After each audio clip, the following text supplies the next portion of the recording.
আমাদের গ্রাম বাংলার একটা ঐতিহ্য আয়োজন করি আমরা, কিন্তু এটা ধীরে ধীরে বিলীন হয়ে যাচ্ছে বিধায় আমরা এই পিঠাকে আমরা আবার গ্রাম বাংলা পৌঁছে দেওয়ার জন্য আমরা এখানে আয়োজন করেছি।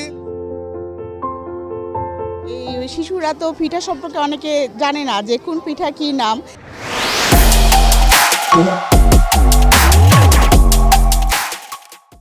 তো এরা হচ্ছে নামের সাথে পরিচিত হতে পারছে যে আসলে যে পিঠাগুলো হয়তো অনেকের ঘরে বানানো হয় না, কিন্তু এই উৎসবের কারণে হয়তো বা সেই পিঠাগুলো আবার নতুনভাবে ফুটে উঠেছে। হ্যাঁ, আমি পাটিসাপটা খেয়েছি, নাড়ু খেয়েছি, আর পুলি পিঠা যেটা বলে পুলি পিঠাটা খেয়েছি, ভালো লাগছে। আরও ঘুরে দেখি কি কতগুলো খাওয়া যায়।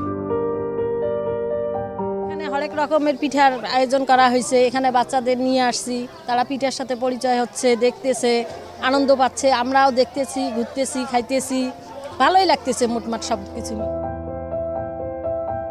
অনেক অনেক ধরনের পিঠা খাইছি, অনেক মজা লাগছে। আমরা যেন প্রতি বছর পিঠা খাইতে পারি। আমাদের আজকে 10টা স্টল বসেছে।